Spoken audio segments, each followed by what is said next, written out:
আল্লাহ তাআলা কিয়ামতের কঠিন ময়দানে যেদিন স্বামী স্ত্রীকে চিনবে না, স্ত্রী স্বামীকে দেখে পালিয়ে যাবে, বন্ধু বন্ধুরে চিনবে না, পীর সাহেব মুরিদরে চিনবে না, মুরিদ পীর সাহেবরে চিনবে না, দলের কর্মী তার নেতারে চিনবে না, নেতা তার কর্মীরে চিনবে না, বন্ধু বন্ধুরে দেখে পালাবে। এই কঠিন মুহূর্তে সূর্যটা মাথার কাছে চলে আসবে, জমিনটা তামার জমিন হবে, আজকের জমিনের মতো নয়। মানুষ ঘর্মাক্ত, ক্লান্ত, শ্রান্ত মাথার মগজগুলো কানের ছিদ্র আর নাকের ছিদ্র দিয়ে বেয়ে বেয়ে পড়বে। বিশ্বনবী ফরমান, কিয়ামতের ওই কঠিন ময়দানে 7 শ্রেণীর ব্যক্তিকে রব্বুল আলামিন তার আরশের নিচে ছায়া দিবেন। তার মধ্যে প্রথম শ্রেণীর ব্যক্তি হলো ইমামুন আদিল, যে ইনসাফের সাথে বিচার করে, যে জাস্টিস সমাজে সার্ভ করে, যে সুশাসন নিশ্চিত করে, ওই ইমামুন আদিল। আদিল শব্দটা বুঝছেন না? ইন্নাল্লাহা ইয়া'মুরু বিল আদল, পাইছেন? আদিল। 7 শ্রেণীর ব্যক্তিকে আল্লাহ তাআলা সুশীতল আরশের নিচে ছায়া দিবেন, যেদিন তার দেয়া ছায়া ছাড়া কোনো ছায়া থাকবে না। এর প্রথম হচ্ছে ইমামুন আদিল, ন্যায়পরায়ণ শাসক। চিল্লায় বলেন সুবহানাল্লাহ। আবার বিশ্বনবী বললেন, ইন্নাল মুকসিতিনা ইনদাল্লাহি আলা মানাবিরা মিন নূর আন ইয়ামিনির রহমান। কিয়ামতের দিন যারা ন্যায় পরায়ণ হিসেবে আল্লাহর সামনে দাঁড়াবে, কিয়ামতের দিন রব্বুল আলামিন তার আরশের ডান দিকে ওই ন্যায় পরায়ণ লোকদের জন্য আরশের ডান দিকে একটা নূরের মিম্বারে তাদেরকে বসার সুযোগ করে দিবে। আল্লাহর আরশের ডান দিকে ন্যায় পরায়ণ লোকদের জন্য আল্লাহ তাআলা নূরের মিম্বার বানাবে। 4টে কেন কথা মনে করেছেন? আল আদাল, জাস্টিস। ইন্নাল্লাহা ইয়া'মুরু বিল আদল। আল্লাহ তাআলা এই আদালতের নির্দেশনা দেন, সুবিচার, সুশাসন। প্রিয় ভাইয়েরা, এটা আমরা বাংলাদেশে চাই কি চাই না? এই যে অরাজকতা, এই যে অন্যায়, এই যে জুলুম, এই যে ইনকনসিস্টেন্সি সমাজের অসঙ্গতির প্রধান কারণ জাস্টিস নাই, সুবিচার নাই, সুশাসন নাই। শেষবারের মতো আওয়াজ করে বলেন তো, আমরা বাংলাদেশে আদল চাই কি চাই না? তাহলে প্রথম নির্দেশনা শেষ। আল্লাহ তাআলা তোমাদেরকে আদলের আদেশ দেন। এরপরে আল্লাহ বললেন, আমি তোমাদেরকে ইহসানের আদেশ দেই। ইন্নাল্লাহা ইয়া'মুরু বিল আদলি ওয়াল ইহসান। আমি তোমাদেরকে যেমনি আদলের নির্দেশনা দেই, তেমনি ভাবে তোমাদেরকে ইহসানের নির্দেশনা দেই। ইহসান, আওয়াজ করে সবাই বলেন তো ইহসান। ইহসান মানে কারো প্রতি সফট হার্টেড হওয়া, মহানুভব হওয়া, অনুগ্রহ পরায়ণ হওয়া, অনুগ্রহশীল হওয়া, একে অপরের প্রতি দয়াদ্র হওয়া। একে অপরের প্রতি দয়াদ্র, অনুগ্রহশীল হওয়া ছাড়া মানবিক সমাজ কশিনকালেও গঠন করা সম্ভব না। প্রিয় ভাইয়েরা, সুন্দর আচরণ দিয়ে, ইহসান দিয়ে যা জয় করা যায়, নরম আচরণ দিয়ে যেটা অর্জন করা যায়, কঠোরতা দিয়ে সেটা পারা যায় না। বিষ্ণু ঈসা ইসলাম ইহসান দিয়ে, কোমল আচরণ দিয়ে, তার অনুগ্রহ দিয়ে তিনি অনেক কাফিরের হৃদয়কে জয় করে ফেলেছেন। সাইয়েদনা সুমামা ইবনে উসাল রাদিয়াল্লাহু তাআলা আনহুর কথা মনে পড়ে যায়। তিনি ছিলেন ইয়ামামার বাদশা। মদিনাতে বিশ্বনবীকে হত্যা করার নিয়তে এসেছিলেন। গোপনে গোপনে বিশ্বনবীকে হত্যা করে আবার ইয়ামামাতে তিনি ফিরে যাবেন। কিন্তু কি অবাক করা কাণ্ড, হত্যা করতে পারে নাই, সাহাবাদের হাতে তিনি ধরা পড়ে গেলেন। সাইয়েদনা সুমামা ইবনে উসাল রাদিয়াল্লাহু তাআলা আনহু হত্যার নিয়তে আসলেন, কিন্তু হত্যা করতে পারলেন না। সাহাবারা ওনাকে ধরে ফেললেন, ধরে মসজিদে নববীর পিলারের মধ্যে বেঁধে রাখলেন। সুমামা ইবনে উসাল, সিরাত থেকে শুনে, সিরাত থেকে শোনাচ্ছি, রাদিয়াল্লাহু তাআলা আনহু ইয়ামামার অধিপতি ছিলেন। বিশ্বনবীকে হত্যার জন্য আসছেন, ধরা পড়ে গেছেন, এখন মসজিদে নববীতে বেঁধে রাখছেন। তার মানে বন্দী। এখন স্ট্যাটাস কি? বন্দী, ক্যাপটিভ। তো বিষ্ণু ঈসা ইসলাম সাহাবাদেরকে বললেন, তার খোঁজ খবর নিও, সুমামা ইবনে উসালের খোঁজ খবর নিও। সাহাবার বলেন, ইয়া রাসূলুল্লাহ, আপনাকে হত্যা করতে এসেছে, তার তো কঠিন ক্যাপিটাল পানিশমেন্ট হওয়া দরকার, কঠিন শাস্তি হওয়া দরকার। বিশ্বনবী বললেন, না, আমি যেটা জানি তোমরা সেটা জানো না, তোমরা সুমামার সাথে ভালো আচরণ করো। বিশ্বনবী সুমামার কাছে গেলেন। প্রথম দিন যে তিনি কালেমার দাওয়াত দিলেন, ইমানের দাওয়াত দিলেন, ইসলামের দাওয়াত দিলেন, রিসালাতের দাওয়াত দিলেন, আখিরাতের দাওয়াত দিলেন। পরের দিন যে বিশ্বনবী সালাতের দাওয়াত দিলেন, যাকাতের দাওয়াত দিলেন, ইসলাম কি, কিভাবে, কেমন করে পালন করতে হয় চমৎকার আর্টিকুলেট করতে শুরু করলেন। তন্ময় হয়ে সুমামা ইবনে উসাল রাদিয়াল্লাহু তাআলা আনহু বিশ্বনবীর কথাগুলো শুনতে আরম্ভ করলো। একদিন নয়, 2 দিন নয়, টানা 3 দিন বিশ্বনবী সুমামার কাছে ইসলামকে প্রেজেন্ট করেছেন, উপস্থাপন করেছেন। আওয়াজ করে বলেন, কয় দিন? 3 দিন। 3 দিন মসজিদে নববীতে বাধা। আর সাহাবীদেরকে বললেন, তার খোঁজ খবর নিও, তোমরা যে রুটি বানাও এর মধ্যে সবচেয়ে ভালো আটার রুটিটা তারে দিও, সবচেয়ে রিফাইন্ড খেজুর, যেটা পিওর খেজুর, এটা তারে দিও। আর বিশ্বনবী নিজের উট থেকে দুধ দহন করে ওনার বাড়ির এক কর্মচারীকে বলেছেন, দুধ দহন করে সুমামার জন্য নিয়ে যেও। সুবহানাল্লাহ পড়বেন না? সবাই তো অবাক, ইয়ামামা থেকে আসছে নবীকে হত্যা করতে, বিশ্বনবী দেখে তারে জামাই আদর করে। একদিন নয়, 2 দিন নয়, টানা 3 দিন বিশ্বনবী এভাবে সুমামার কাছে যেয়ে ইসলামকে প্রেজেন্ট করতে আরম্ভ করলেন, ইসলামকে উপস্থাপন করতে শুরু করলেন। আর তাকে চমৎকার এন্টারটেইনমেন্ট, আপ্যায়ন দিতে আরম্ভ করলেন। টানা 3 দিন যখন ইসলামের দ্য বিউটিজ অফ ইসলাম, ইসলামের সুমহান বাণী, সৌন্দর্য তার কাছে উপস্থাপন শেষ, তাকে আপ্যায়ন শেষ, বিশ্বনবী বললেন সাহাবাদেরকে, যাও এবার সুমামার হাতের পায়ের রশি দুটো খুলে দাও। সাহাবারা তর্ক জুড়ে দিলেন, লা ইয়া রাসূলুল্লাহ, এমনটা করবেন না, তো ভয়ঙ্কর ভয়ঙ্কর খুনি, কি জানি কি হয়ে যায়। বিশ্বনবী বললেন, না, তার হাতে পায়ের রশিগুলো খুলে দাও। সাহাবারা বিশ্বনবীর কথা মতো তার হাতে পায়ের রশিগুলো খুলে দিল। সুমামা মুহূর্তের মধ্যে মসজিদে নববী থেকে বের হয়, ইয়ামামায় ফিরে না যে মসজিদে নববীর পাশে একটা খেজুর বাগান ছিল, সেখানে চলে গেলেন। সেখানে একটা ছোট্ট কুয়া ছিল, কুয়ার পানি দিয়ে তিনি গোসল করলেন। সুবহানাল্লাহ পড়েন। কুয়ার পানি দিয়ে গোসল করে মসজিদে নববীর সামনে এসে বিশ্বনবী এবং সাহাবাদের সামনে দাঁড়িয়ে সাব্বাবা উঁচু করে বললেন, আশহাদু আল্লা ইলাহা ইল্লাল্লাহ ওয়া আশহাদু আন্না মুহাম্মাদান আবদুহু ওয়া রাসূলুহু।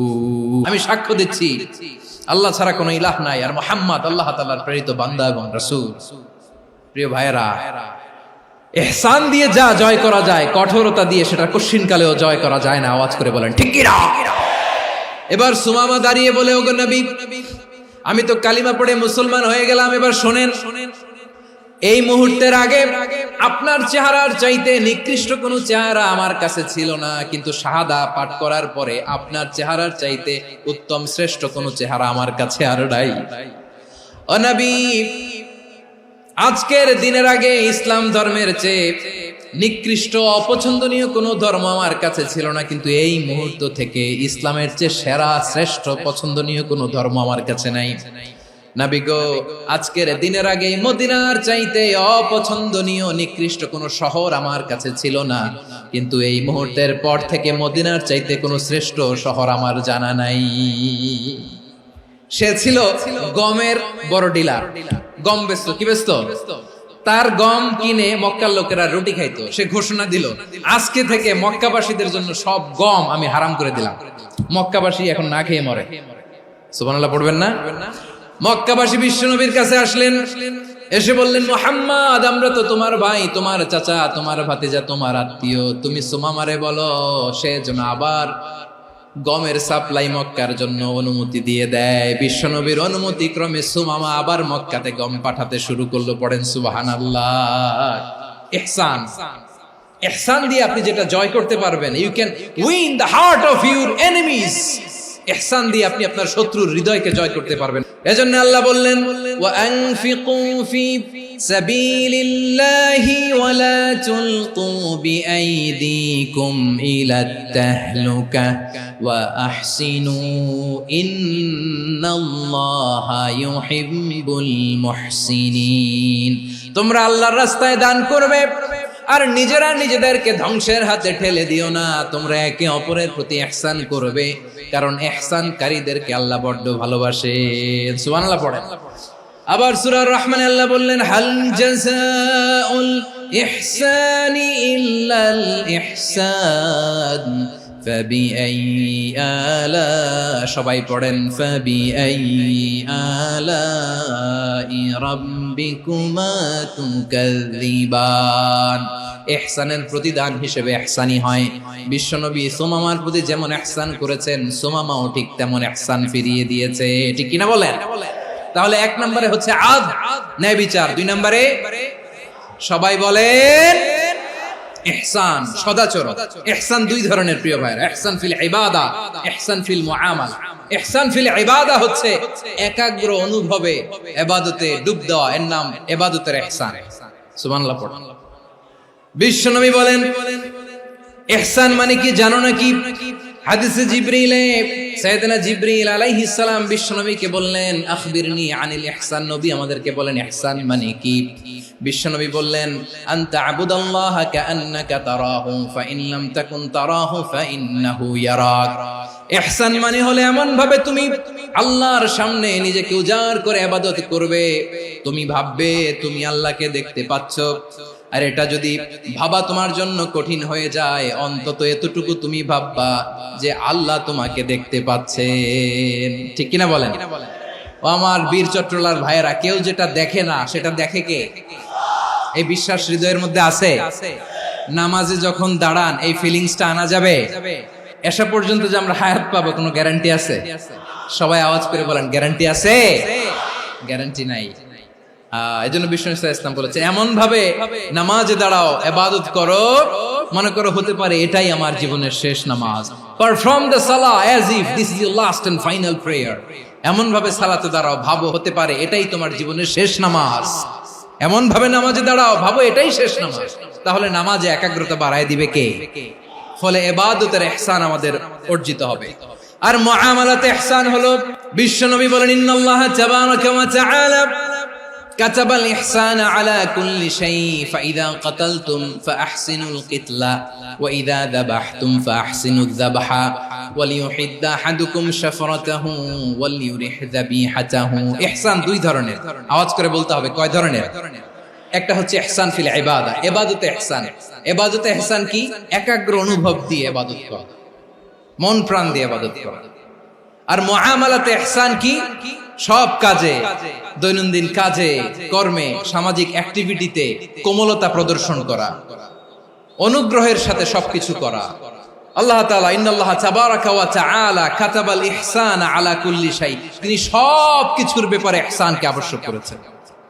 সবকিছু, মুমিনের সব কাজে ইহসানের পরশ থাকবে। ওয়া ইযা কাতালতুম ফাহসিনুল কিতলা, বিষ্ণুই বলেন তুমি যখন কাউকে হত্যা করো ইহসানের সাথে করো। সুবহানাল্লাহ পড়বেন না?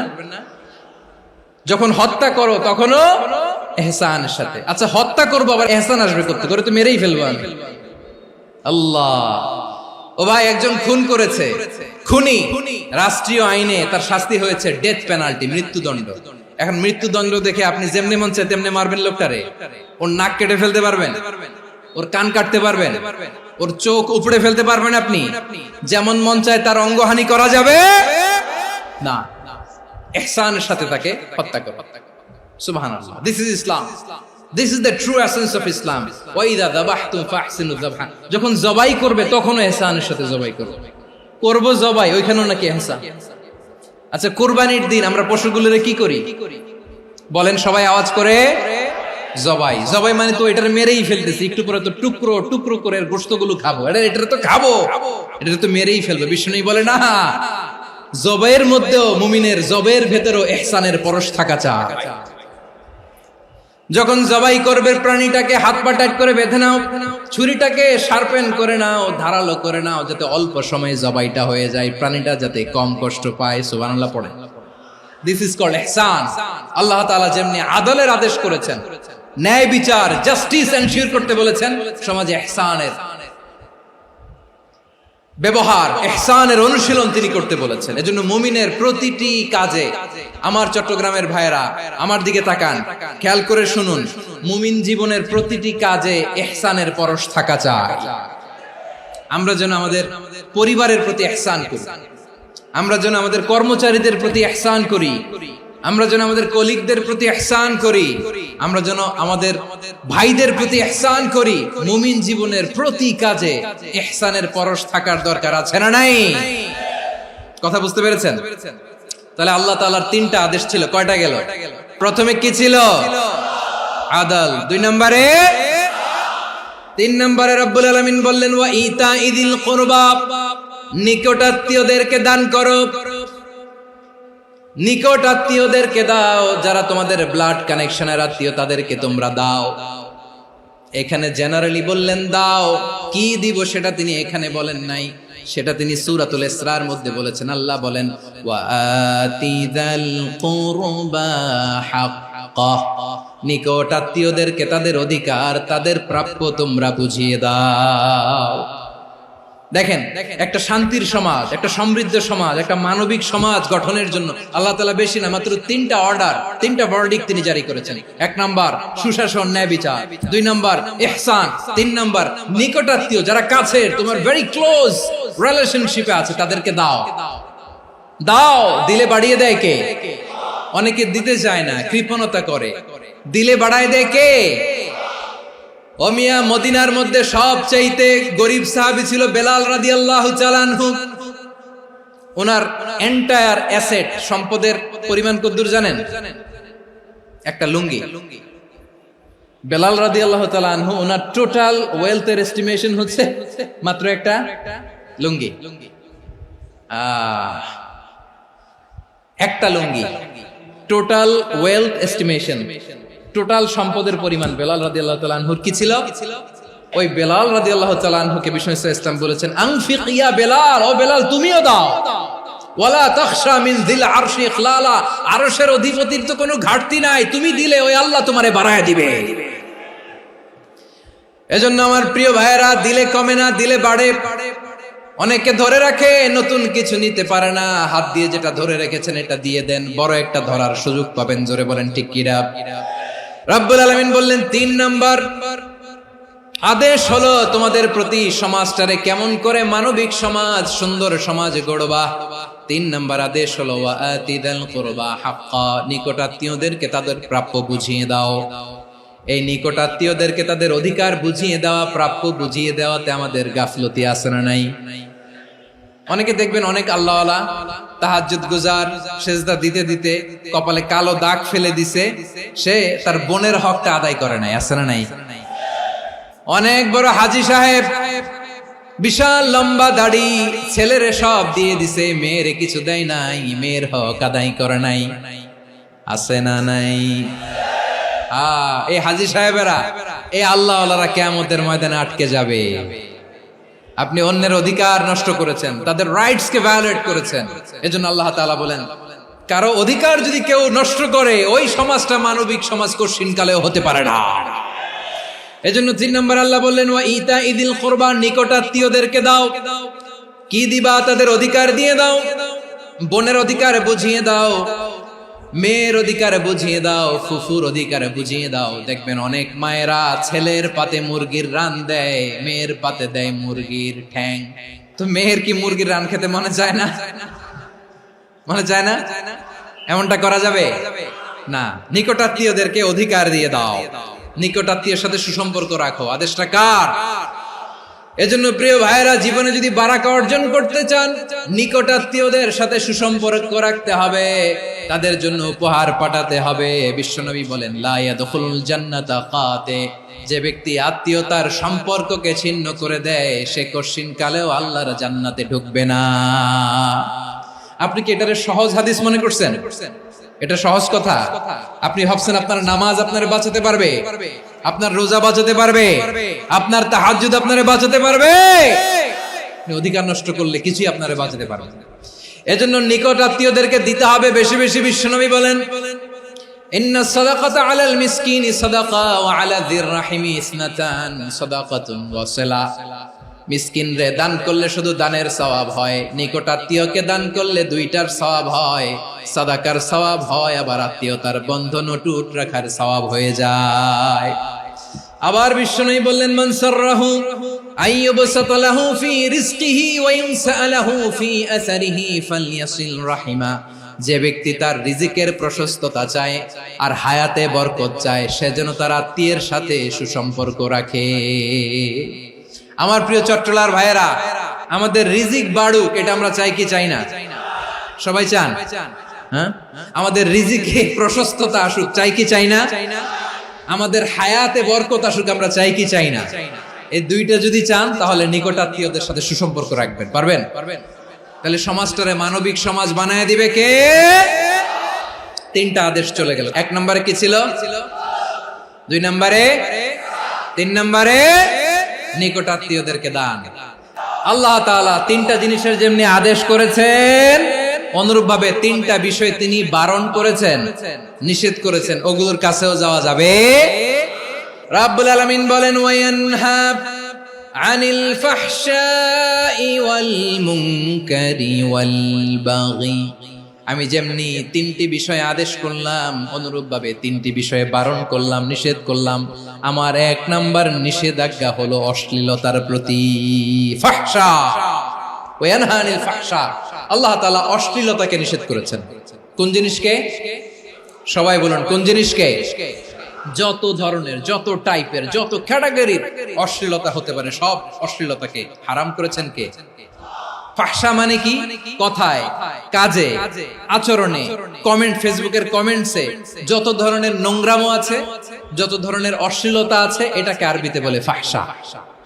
রাব্বুল আলামিন বলেন, কুল ইন্নামা حرم ربي الفواحش ما ظهر منها وما بطن।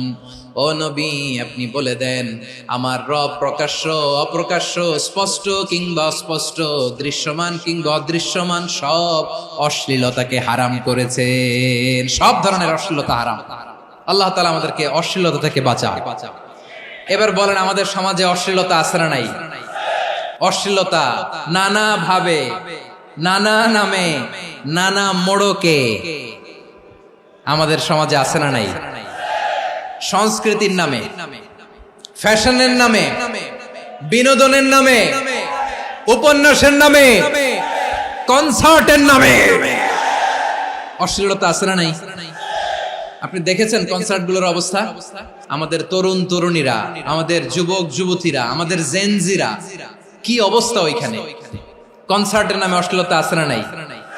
ছেলে মেয়ে একে অপরকে জড়ায় ধরতেছে, একে অপরকে চুমু খাচ্ছে, প্রকাশ্যে, দিবালোকে, গণমানুষের সামনে। আল্লাহ তাআলা এই অশ্লীলতা থেকে আমাদেরকে বেঁচে থাকতে বলেছেন। রূপালী জগতের নামে অশ্লীলতা আছে না নাই? এই টার্মটা আপনারা জানেন না? রূপালী জগৎ কি জগৎ? আসলে কি রূপালী জগৎ না অন্ধকার জগৎ?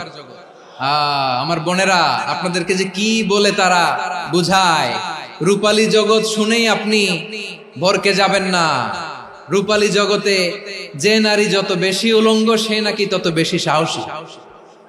জানেন? বলে এটা একটা সাহসী নারী, খুব সাহসী পদক্ষেপ তার। যত বেশি শরীর থেকে কাপড় নামাতে পারবে, যত বেশি বস্ত্রহীন হয়ে নিজেকে প্রেজেন্ট করতে পারবে, সে নাকি তত বেশি সাহসী। আমার চট্টলার ভাইয়েরা, শয়তানের প্রথমে এজেন্ডা ছিল বনি আদমকে বস্ত্রহীন করা। সে আদম এবং হাওয়া আলাইহিস সালামকে নিষিদ্ধ গাছের ফল খাইয়ে তাদেরকে বস্ত্রহীন করেছে। এই জামিনেও সে আমাদেরকে বস্ত্রহীন করতে চাইবে। এই রূপালী জগতের নামে তারা এটা করে। আমার প্রিয় বোনেরা, আপনি জানেন না আপনার দাম কত।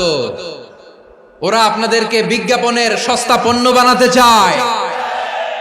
ওরা আপনাদেরকে ওদের ভোগের লিপসার টুলস বানাতে চায়। ওরা আপনাদেরকে দিয়ে ওদের খায়েশ পূরণ করতে চায়। এটা আপনাদের জন্য মোটেও ডিগনিটি নয়, এটা আপনাদের জন্য সম্মান নয়।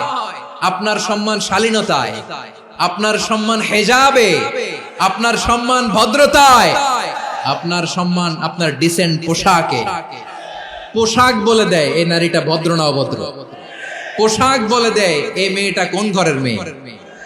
আপনি জানেন না, আপনারা সস্তা পণ্য বানায়, ভোগের পণ্য, বিলবোর্ডে আপনাকে উলঙ্গ করে উপস্থাপন করে। এই অশ্লীলতার সাথে ইসলামের কোন সম্পর্ক। এজন্য আল্লাহ বলেন, আমি অশ্লীলতাকে হারাম করেছি। অশ্লীলতাকে হারাম করার প্রথম কারণ হলো এর মাধ্যমে মানবতাকে অপমানিত করা হয়। কারণ মানুষের সম্মান মানুষের পোশাকে। মানুষ যখন পোশাকহীন হয়ে যায়, বস্ত্রহীন হয়ে যায়, তার সম্মান কমে যায়। ঠিক কিনা? অশ্লীলতাকে হারাম করার প্রথম কারণ হচ্ছে মানুষ মানুষকে অপমান করে। একটা নারী, সে তো সম্মানিত, নারী যে কত সম্মানিত নারীরা এটা বুঝেই নাই। বিশ্বনবী বলেন আর দুনিয়া কুল্লুহা মাতা ওয়া খায়রু মাতা'আদ দুনিয়া আল মারআতুস সালিহা। আমার বোনেরা, 5টা প্যান্ডেলে আপনারা এলইডিতে আমার আলোচনা শুনছেন, আমি জানি। আপনাদের এই গর্ভ যে কত দামি আপনি জানেন না। আপনার পেট থেকেই আসবে আগামী দিনের সালাহুদ্দিন আল আইয়ুবী, আপনার পেট থেকেই আসবে অনাগত দিনের ইমাম মাহদী আল মুনতাযর, আপনার পেট থেকেই আসবে অনাগত দিনের ফয়সাল, ওয়াসিম, মুগ্ধ, আবু সাইদের মতো বীর যোদ্ধা। আমার প্রিয় বোনেরা, আমার প্রিয় বোনেরা, বিশ্বনবীর কথার ওজন খেয়াল করেন। আর দুনিয়া কুল্লুহা মাতা ওয়া খায়রু মাতা'আদ দুনিয়া আল মারআতুস সালিহা। দুনিয়ার সবকিছুই অ্যাসেট, এর মধ্যে সবচেয়ে দামি অ্যাসেট নেককার নারী। আপনার গর্ভ যে কত দামি আপনি জানেন না। নিজের সময়টাকে কাজে লাগান, কোরআন পড়েন, সুন্নাহ পড়েন। আপনার অনেক দায়িত্ব ঘরে। You are the MD of your family. একটা family it's a very big institution. পরিবার একটা অনেক বড় প্রতিষ্ঠান, and you are the MD of your institution. আপনি এই পরিবারের MD, managing director of your family. এখানে আপনার কত দায়িত্ব। আপনি ছেলে মেয়েদেরকে তারবিয়া করবেন, আপনি আপনার স্বামীর জন্য ঘরটারে জান্নাতের নীড় বানাবেন, আপনার জন্য জান্নাতের ডুপ্লেক্স বাড়ি ওইখানে তৈরি করে রাখবে কে? আপনি যে কত দামি আপনি জানেন না। নারীদেরকে আল্লাহ বানিয়েছেন উচ্চতর করে, নিম্নতর নয়। নারীদেরকে ছোট্ট জিনিস দিলে এটারে বড় করে দেয়। নারীদেরকে ভ্রূণ দিলে, শুক্রাণু দিলে নারী এটারে বাচ্চা হিসেবে উপহার দেয়, ঠিক কিনা? বিয়ের মাধ্যমে স্বামী যখন তার শুক্রাণু তার স্ত্রীকে উপহার দেয়, স্ত্রী রিটার্নে কি উপহার দেয়? ফুল ফর্ম বেবি, মানব সন্তান। দেখছেন, আপনি দিলেন একটুকুনি, দিছে বিশাল। আপনি যদি নারীকে বাজার এনে দেন, নারী এটাকে সুস্বাদু খাবারে রূপান্তর করে দেয়। আপনি তাকে একটা মুচকি হাসি দিয়ে দেন, সে তার কলিজা দিয়ে দেয়। কিন্তু যদি আপনি তার মনে কষ্ট দেন, সে আপনার জীবনকে জাহান্নাম বানায়া দেয়। নারীর মন বুঝতে পারলে নেয়ামত, বুঝতে না পারলে কিয়ামত। আমার প্রিয় বোনেরা, আপনি যে কত দামি আপনি জানেন না। অনেক দামি আপনি। আপনাদেরকে যেন ভোগের সস্তা পণ্য বানাতে না পারে, আপনাদেরকে সচেতন থাকতে হবে। তাহলে কেন আল্লাহ তাআলা এই ফাহশা, অশ্লীলতাকে হারাম করলেন? 1 নাম্বার, এতে হিউম্যান ডিগনিটি কমে। 2 নাম্বার, এতে মানুষের অধিকার নষ্ট হয়। আপনি বিয়ে করেছেন, এরে পরকিয়া করেন, ওর সাথে এরকম আছে না নাই? স্ত্রীর অধিকার নষ্ট করেছেন। আপনি বিবাহ সম্পর্কে আবদ্ধ হয়েছেন তার সাথে, আপনি পরকিয়া করেন ওই ছেলের সাথে, আপনি আপনার হাজবেন্ডের সাথে বিট্রে করেছেন। এজন্য আল্লাহ অশ্লীলতাকে হারাম করেছেন। অশ্লীলতাকে হারাম করার আরেকটা কারণ হচ্ছে আল্লাহ তাআলা এই হিউম্যান জেনারেশনকে এটাকে প্রিজার্ভ করতে চায়। হিফজুন নাসল, এটা মাকাসিদুশ শরিয়ার অনেক গুরুত্বপূর্ণ একটা মাকাসিদ, অনেক গুরুত্বপূর্ণ। আপনার নাসল, আপনার জেনারেশনকে সংরক্ষণ করা। এই যে আসতেছে ফেব্রুয়ারি, কত ফেব্রুয়ারি জানো?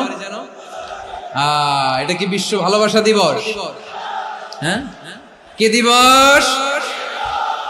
এই বিশ্ব ভালোবাসা দিবসের সাথে মুসলমানদের কোনো সম্পর্ক নাই। আমার প্রিয় ভাইরা, এই যে আপনি অবৈধ সম্পর্কে জড়ালেন, কেন আল্লাহ অশ্লীলতাকে হারাম করেছে দেখেন। বলতেছিলাম যে এটা আপনার নাসল, আপনার জেনারেশন, আপনার লিনিয়েজ, আপনার বংশকে প্রিজার্ভ করা। কে কার বাবা, কে কার মা, বাবা মা জানা, প্রজন্মকে প্রিজার্ভ করা, এটা ইসলাম ওয়াজিব করে দিয়েছে। এই যে অবৈধ সম্পর্কের কারণে, বিশ্ব বেহায়া দিবসের কারণে, এগুলোর আউটকাম, আউটপুট হিসেবে মাঝে মাঝে এই ঢাকা মেডিকেলের ডাস্টবিনে নবজাতকের বাচ্চার কান্নার আওয়াজ শুনতে পাওয়া যায়। চট্টগ্রাম মেডিকেলের ডাস্টবিনে নবজাতকের কান্না শুনতে পাওয়া যায়। বীর চট্টলার মুসলমানেরা বুঝতে পারলে আওয়াজ করে বলেন, এই যে চট্টগ্রাম মেডিকেলে যে নবজাতকটা পাওয়া গেল, ওর বাবাকে আমাকে বলেন, ওর মাকে, ও কোন ফ্যামিলির সন্তান কেউ জানে? আপনি হিউম্যান ডিগনিটিকে অপমান করেছেন না? আপনি তার ভবিষ্যৎকে অন্ধকার করেছেন না? আপনি তার লিনিয়েজকে প্রশ্নবিদ্ধ করে দিয়েছেন না? এই জন্য আল্লাহ তাআলা অশ্লীলতাকে আমাদের জন্য হারাম করে দিয়েছেন। পড়েন সুবহানাল্লাহ। এই জন্য রাব্বুল আলামিন বলেন, কুল ইন্নামা হারাম রাব্বিয়াল ফাওয়াহিশা মা যাহারা মিনহা ওয়া মা বাতান। প্রকাশ্য অপ্রকাশ্য সব অশ্লীলতাকে হারাম ঘোষণা করে দিয়েছে কে? আবার দুনিয়ার বুকে যারা অশ্লীলতার প্রসার করে তাদের জন্য শাস্তি মজুদ রেখেছে কে? রাব্বুল আলামিন বলেন, ইন্নাল্লাযীনা يحبون أن تشيع الفاحشة في الذين آمنوا لهم عذاب أليم في الدنيا والآخرة والله يعلم وأنتم لا تعلمون নিশ্চয়ই যারা বিশ্বাসীদের মাঝে অশ্লীলতার প্রচার প্রসার করতে চায় তাদের জন্য আমি মর্মন্তুদ শাস্তি প্রস্তুত করে রেখেছি, দুনিয়াতেও রেখেছি, আখিরাতেও রেখেছি। ঘোষণাটা কার? যারা এই নাটকের নামে, সিনেমার নামে, রূপালী জগতের নামে, মুভির নামে, ওটিটি প্ল্যাটফর্মের নামে আমার সমাজে অশ্লীলতা ছড়াতে চায় তাদের জন্য কঠিন মর্মন্তুদ শাস্তি মজুদ রেখে দিয়েছে কে? ও আমার বোনেরা, এখনো আপনি জাগবেন না? এখনো আপনার চিন্তার দুয়ারে এখনো নাড়া পড়ে নাই? ওরা আপনাকে উলঙ্গ বানাতে চায়, ওরা আপনাকে আইটেম গার্ল বানাতে চায়। এজন্য ইসলাম অশ্লীলতাকে হারাম করেছে। হারাম। ইসলাম বলেছে যোজন যোজন দূরে থাকো, ওরা বলে না কাছে আসো, কাছে আসার গল্প, ক্লোজ আপ ওয়ান, কাছে আসার গল্প আছে না নাই? তাহলে অশ্লীলতার সাথে আমাদের কোনো সম্পর্ক? সবাই বলতে পারেননি, আওয়াজ করে বলুন, অশ্লীলতার সাথে আমাদের কোনো সম্পর্ক? আমরা এই সমস্ত ক্লোজ আপ ওয়ান, কাছে আসার গল্পের প্রোগ্রামে যাব? আমরা কোন ধরনের অশ্লীল কন্টেন্ট সোশ্যাল মিডিয়ায়, টিভিতে দেখব? কি যুগ যে আমরা কাটাচ্ছি আপনি কল্পনা করতে পারবেন না। পর্ন ইন্ডাস্ট্রি, নারী পুরুষের বস্ত্রহীন যুগল দৃশ্য, এটাকে দিয়ে ওরা কোটি ডলারের ইন্ডাস্ট্রি বানিয়েছে। পুরো মানব ইতিহাসে এরকম জঘন্য সময় মানব ইতিহাস পার করে নাই। পর্ন এটা ইন্ডাস্ট্রি হয়ে গেছে। আমাদের এই যুবকগুলো, জেনজি গুলো, ওদের চরিত্র বাঁচাবে কি করে? কেমন করে হেফাজত করবে ওদের এই মূল্যবান চরিত্র? আমার প্রিয় ভাইরা, এই অশ্লীলতার দ্য লেটেস্ট ভার্সন হচ্ছে LGBTQ, শরীফ থেকে শরীফা। শুনছেন আপনারা? দেখতে পুরুষ, আসলেই পুরুষ, সুস্থ একজন পুরুষ, 4 সন্তানের বাবা, বলে আমি মনে মনে নারী। দেখতে নারী, সুস্থ নারী, আসলেই সে দিব্যি একজন নারী, বলে আমি মনে মনে পুরুষ। সবচেয়ে ভয়ঙ্কর অশ্লীলতার সবচাইতে লেটেস্ট ভার্সন হচ্ছে এই ট্রান্সজেন্ডারিজম। সুস্থ পুরুষ তার বায়োলজিক্যাল গ্রোথকে হরমোন দিয়ে স্টপ করে দিয়ে সে সার্জারি করে নারী হতে চায়, সুস্থ নারী পুরুষ হতে চায়। পুরুষ পুরুষের প্রতি সেক্সুয়ালি আকর্ষণ বোধ করে, এটা লূত আলাইহিস সালামের কওমের মধ্যে ছিল। এটাকেও আল্লাহ কোরআনে ফাহিশা বলেছেন। ওয়ালুতান ইয قال لقومه أتأتون الفاحشة ما سبقكم بها من أحد من العالمين। লূত আলাইহিস সালাম বললেন, তোমরা কি এমন এক অশ্লীল কার্যক্রমে ডুব দিলে নাকি যেটা গোটা বিশ্বের কেউ কখনো করে নাই, তোমরাই প্রথম করেছো? পড়েন নাউযুবিল্লাহ। এই পশ্চিমের এই রোগ আমার দেশে যেন আসতে না পারে, আমাদের সজাগ থাকতে হবে। প্রিয় ভাইরা, চিল্লায় বলেন ঠিক কি না? পশ্চিমের অবস্থা ভয়ঙ্কর। পাশ্চাত্যে, আমি যুক্তরাষ্ট্রে ছিলাম অনেকদিন, কয়েক মাস, বিভিন্ন স্টেটে ঘুরেছি। গার্ডিয়ানরা উদ্বিগ্ন, ছেলে মেয়েদেরকে, ছোট্ট ছেলে মেয়ে, ওদেরকে জিজ্ঞেস করে, তুমি how do you feel right now inside yourself? তুমি ভিতরে ভিতরে কেমন ফিল করো? তোমার কি ছেলে ছেলে লাগে না মেয়ে মেয়ে লাগে? আচ্ছা বলেন, এই ছোট্ট বাচ্চাটাও কি এগুলো জেন্ডার অ্যাসাইনমেন্ট বলতে এগুলো কিছু বুঝে? এইভাবে মিসগাইড করা হচ্ছে। কৌতূহল বশত ছোট্ট ছেলে যদি বলে আমার তো মেয়ে মেয়ে লাগে, তখন বলে যে না তুমি মেয়ে, ছেলে না। মা বাবা বাধা দিলে ওকে আলাদা গভর্নমেন্ট হাউসে নিয়ে যায়। ভয়ঙ্করতম অবস্থা। আমরা একটা সময় শুনতাম যে হুজুর আমার ছেলেটা খুব ভালো, হাফেজে কোরআন, আল্লাহওয়ালা। হুজুর আমার ছেলে দাড়ি রাখছে, আল্লাহওয়ালা। হুজুর আমার ছেলে 5 ওয়াক্ত সালাত জামাতের সাথে পড়ে, তার মানে আল্লাহওয়ালা। পশ্চিমে যে আমি কি শুনছি জানেন? ওরা বলে হুজুর আমার ছেলেটা ইউনিভার্সিটির একটা মেয়ের সাথে প্রেম করে, ও খুব আল্লাহওয়ালা, হুজুর দোয়া করবেন। এর কারণ ওদের কাছে আল্লাহওয়ালার ক্রাইটেরিয়া হচ্ছে হুজুর আমার ছেলেটা আরেক ছেলের পছন্দ করে নাই, আমার মেয়েটা আরেক মেয়েকে ভালোবাসে নাই, এজন্য আমার ছেলেটা আল্লাহওয়ালা, হুজুর ওর জন্য একটু দোয়া করে দিয়েন। কি চ্যালেঞ্জ ওরা ফেস করতেছে। ওনার ছেলে যে আরেক ছেলেরে বিয়ে করবে না, এটাতেই উনি খুশি যে আলহামদুলিল্লাহ আমার ছেলেটা একটা মেয়েরে ভালোবাসে, আমার মেয়েটা একটা ছেলেরে ভালোবাসে, মানে এটা খুব আল্লাহওয়ালা। নাউজুবিল্লাহ পড়তে পারলেন না? এজন্য অশ্লীলতার সাথে আমাদের কোনো সম্পর্ক। রাব্বুল আলামিন বলেন ওয়ায়ানহা আনিল ফাহশাই ওয়াল মুনকারি ওয়াল বাগি, তিনটা জিনিসকে আমি নিষিদ্ধ করলাম। এক নাম্বার হলো ফাহশা, অশ্লীলতা। দুই নম্বরে হলো মুনকার, সমস্ত মন্দ কাজ। মুনকার মানে হচ্ছে যত মন্দ কাজ, খারাপ কাজ, বাজে কাজ, এটার বলে মুনকার। এটার কি বলে? আপনারা পড়ছেন না, তা'মুরুনা বিল মা'রুফি ওয়া তানহাউনা আনিল মুনকার। সৎ কাজের আদেশ, অসৎ কাজের নিষেধ। মুনকার, মুনকার হচ্ছে মানুষের স্বাভাবিক বিবেকবোধ যেটাকে খারাপ বলে, ওইটাই মুনকার। পৃথিবীর সব আসমানি গ্রন্থ যেটাকে খারাপ বলেছে, মানুষের স্বাভাবিক বিবেকবোধ যেটাকে খারাপ বলেছে, এগুলো সব মুনকার। যেমন ইফতিজিং, এটা কি ভালো না খারাপ? মজুদদারি, খাদ্যে ভেজাল দেওয়া, ওজনে কম দেওয়া, মাছে ফরমালিন মিশানো, চাঁদাবাজি, টেন্ডারবাজি, দখলবাজি, এগুলো আমাদের স্বাভাবিক বিবেকেই বলে এগুলো খারাপ, এগুলো হচ্ছে মুনকার। আল্লাহ তাআলা এই মুনকার থেকে আমাদেরকে বেঁচে থাকতে বলেন, আর শয়তান এই মুনকারের প্রতি আমাদেরকে উদ্বুদ্ধ করে। আল্লাহ তাআলা বললেন, ইয়া আইয়ুহাল্লাযীনা আমানু লা তাত্তাবিউ খুতুওয়াতিশ শাইতান ওয়া মান ইয়াত্তাবি' খুতুওয়াতিশ শাইতানি ফাইন্নাহু ইয়া'মুরু বিল ফাহশাই ওয়াল মুনকার। আল্লাহ বললেন, আমার গোলামেরা শোনো শোনো, ও আমার বিশ্বাসী বান্দারা খবরদার, তোমরা কশিনকালেও শয়তানের পদাঙ্ক অনুসরণ করবে না, কারণ শয়তান তোমাদেরকে অশ্লীলতা এবং মন্দ কাজের দিকে উদ্বুদ্ধ করে। আমাদের কাজ হচ্ছে শয়তান আমাদেরকে যেদিকে নিতে চায় আমরা তার উল্টা দিকে যাব। শয়তান এই মন্দ কাজকে আমাদের কাছে বিউটিফাই করে, চাকচিক্যময় করে আমাদের সামনে উপস্থাপন করে। এজন্য আল্লাহ বলেন মুনকারকে থামাতে হবে, মুনকার প্রতিরোধ করতে হবে। মুনকার প্রতিরোধের দায়িত্ব শুধু আমাদের নাকি? শুধু আপনার খতিব সাহেবের, ইমাম সাহেবের, নাকি মুসলিম উম্মার সবার? আওয়াজ করে বলুন, মুনকার অসৎ কাজ প্রতিরোধের দায়িত্ব কার? রাব্বুল আলামিন বলেন, কুনতুম খায়রা উম্মাতিন উখরিজাত লিন-নাসি তা'মুরুনা বিল মা'রুফি ওয়া তানহাউনা আনিল মুনকার। তোমাদেরকে শ্রেষ্ঠ জাতি করে জমিনের মধ্যে আবির্ভূত করা হয়েছে, যাতে করে তোমরা জমিনের ভেতরে সৎ কাজের আদেশ করতে পারো আর অসৎ কাজের নিষেধ করতে পারো।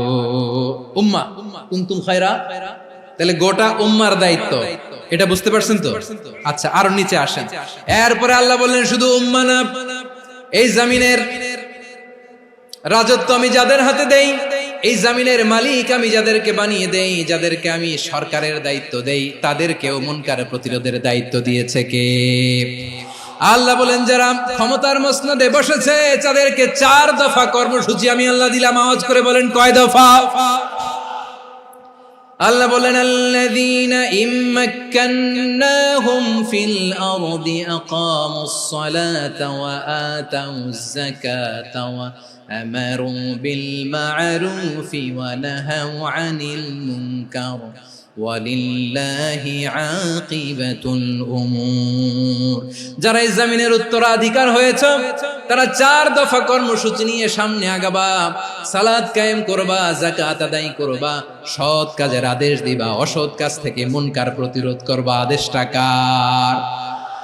আমার প্রিয় চট্টলার ভাইরা, পুরো উম্মার দায়িত্ব মুনকার প্রতিরোধ করা, সরকার প্রধানের দায়িত্ব মুনকার প্রতিরোধ করা। এরপর আল্লাহ বলেন, প্রতিটা ফ্যামিলির যিনি প্রধান সিইও বাবা, প্রত্যেক বাবারও দায়িত্ব এই মুনকার প্রতিরোধ করা। আওয়াজ করে বলেন ঠিক কি না? যেমনটি সাইয়েদনা লুকমান আলাইহিস সালাম ওনার কলিজার টুকরা সন্তানকে আদেশ করেছেন, ইয়া বুনাইয়া আকিমিস সালাতা ওয়া'মুর বিল মা'রুফি ওয়ানহা আনিল মুনকার। পড়েন সুবহানাল্লাহ। বাবা ছেলেকে সবক দিচ্ছে, লুকমান আলাইহিস সালাম ছেলেকে বলতেছে, ওরে আমার কলিজার টুকরা সন্তান, ওরে আমার বাছা, নামাজ কায়েম করবা, সৎ কাজের আদেশ দিবা, আর মুনকার প্রতিরোধ করবা, অসৎ কাজ সমাজ থেকে খারাপ কাজকে ঝেঁটে বিদায় করে দিবা। তাহলে দেখেন আমি স্টেপ বাই স্টেপ নামলাম। পুরা উম্মার দায়িত্ব, জমিনের উত্তরাধিকারী আল্লাহ যাদেরকে বানিয়েছেন সরকার, তাদের দায়িত্ব, প্রতিটি ফ্যামিলির প্রধানের দায়িত্ব, এরপরে বিশ্বনবী বলেন সচেতন প্রতিটি মুসলিমের দায়িত্ব সমাজ থেকে মুনকারকে উৎখাত করা।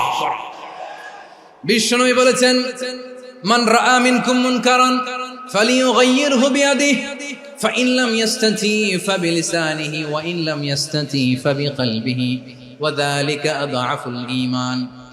সমাজে যে মুনকার দেখবে, খারাপ কাজ দেখবে, সে যেন হাত দিয়ে সেটাকে থামায়। আমার প্রিয় ভাইরা, না থামালে আমরাই ডুববো শেষমেশ। আমাদের বাঁচার জন্য হইলেও থামাইতে হবে।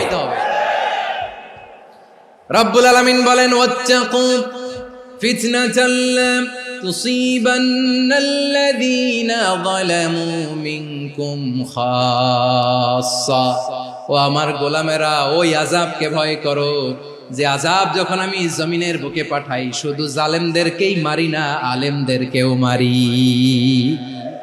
আযাব যখন আসে তখন শুধু জালিমই মরে না, আলেমও মরে। জানেন মুসা আলাইহিস সালামের পায়ে একবার একটা লাল পিঁপড়া, তো উনি রেগে মেগে পাশি দেখে লাল পিঁপড়ার বাসা, পা দিয়ে ডলে মুছে সবগুলো পিঁপড়া মেরে ফেলছে।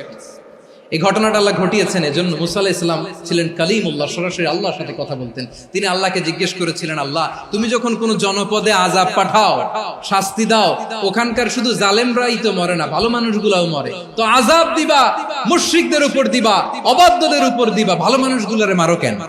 আল্লাহ বললেন, মুসা তোমার যে কামড় দিছিল পায়ের মধ্যে পিঁপড়া, কয়টা পিঁপড়া?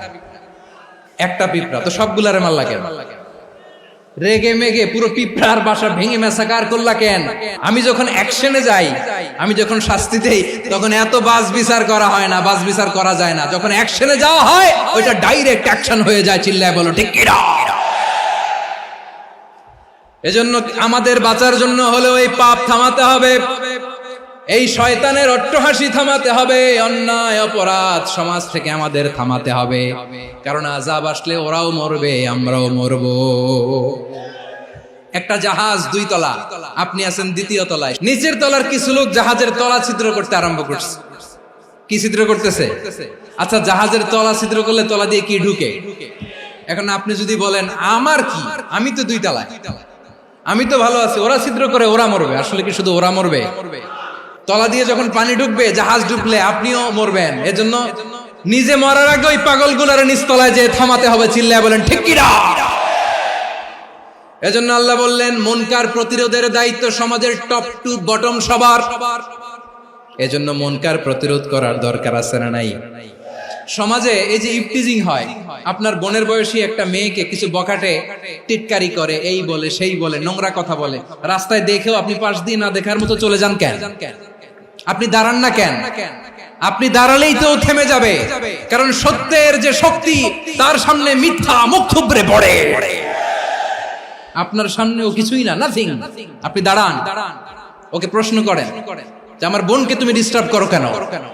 আপনাকে দেখে আরো 5 জন দাঁড়াবে, 5 জনকে দেখে আরো 10 জন দাঁড়াবে। আমাদের নীরবতা আর আমাদের নিশ্চুপ থাকাই জালিমদেরকে আরো শক্তিশালী জালিম বানিয়েছে। এজন্য মুনকার প্রতিরোধের দায়িত্ব আমাদের সবার। টেন্ডারবাজি, চাঁদাবাজি, দুর্নীতি, অপরাধ, দখলদারিত্ব, মজুদদারি, এগুলো সবকিছু একসাথে প্রতিরোধ করতে হবে। ঠিক কিনা বলেন? একটা মানবিক সমাজ যদি চাই, প্রতিরোধ করতে হবে। প্রিয় ভাইয়েরা, আল্লাহর শপথ নিয়ে বলি, এই নাসিহাত গুলো সবার জন্য, সব দলের জন্য, সব মতের মানুষের জন্য। আমরা কোনো দলের প্রতি মানুষকে ডাকি না, আমরা ডাকি ইসলামের দিকে। সব দলের, সব মতের, সব মানুষদেরকে আমরা আহ্বান জানাই, আসুন আমরা একটা সুন্দর সমাজ বিনির্মাণ করি। এই যে নতুন বাংলাদেশের এক সুযোগ এসেছে, আর জীবনে হয়তো আসবে না, সামনের 100 বছর এই সময় আসবে না। আসুন দেশটাকে আমরা সাজাই, আসুন আমরা দুর্নীতি বন্ধ করি, আসুন আমরা চাঁদাবাজি বন্ধ করি, আসুন আমরা দখলদারিত্ব বন্ধ করি, আসুন আমরা এক দল আরেক দলকে নিশ্চিহ্ন করার যে রাজনীতি, এটা বন্ধ করি। সব দলের প্রতি আমার আহ্বান, আমরা চাঁদাবাজ মুক্ত বাংলাদেশ চাই, জুলুম মুক্ত বাংলাদেশ চাই, ফ্যাসিজম মুক্ত বাংলাদেশ চাই, গুণ খুন খারাপি মুক্ত বাংলাদেশ চাই, আমরা নতুন ভোরের বাংলাদেশ চাই। ওই বাংলাদেশ পাওয়ার জন্য মুনকার প্রতিরোধে, অন্যায় প্রতিরোধে যদি বাঘের বাচ্চার মতো, আবু সাইদের মতো দুই হাত উঁচু করে বুককে টান টান করে প্রসারিত করে দাঁড়াতে হয়, রাজি আছো মুসলমান?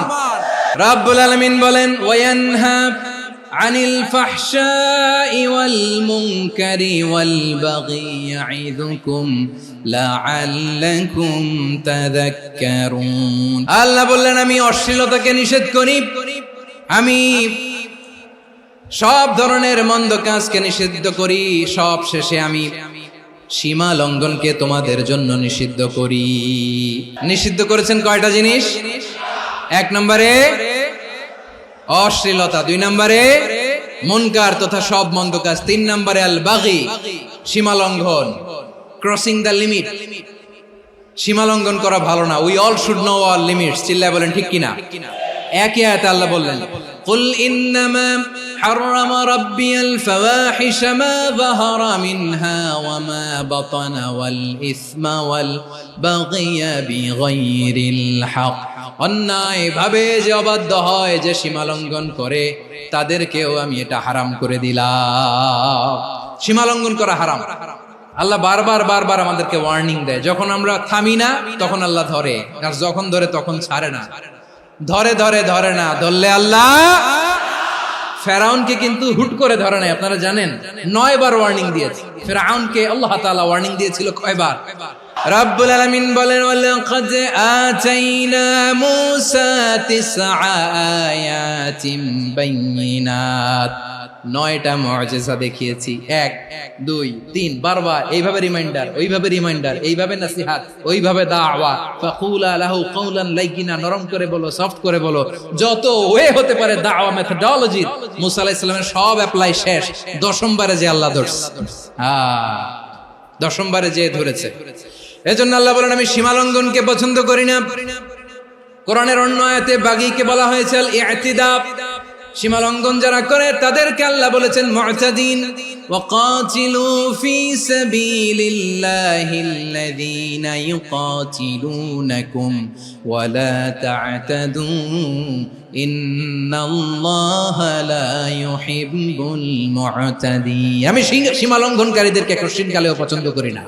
আমরা যেন সীমা লঙ্ঘন না করি, রাজি আছেন তো? যে কোনো ক্ষেত্রে ইবাদতে যেন সীমা লঙ্ঘন না করি। অনেকে আমরা ইবাদতে সীমা লঙ্ঘন করে ফেলি।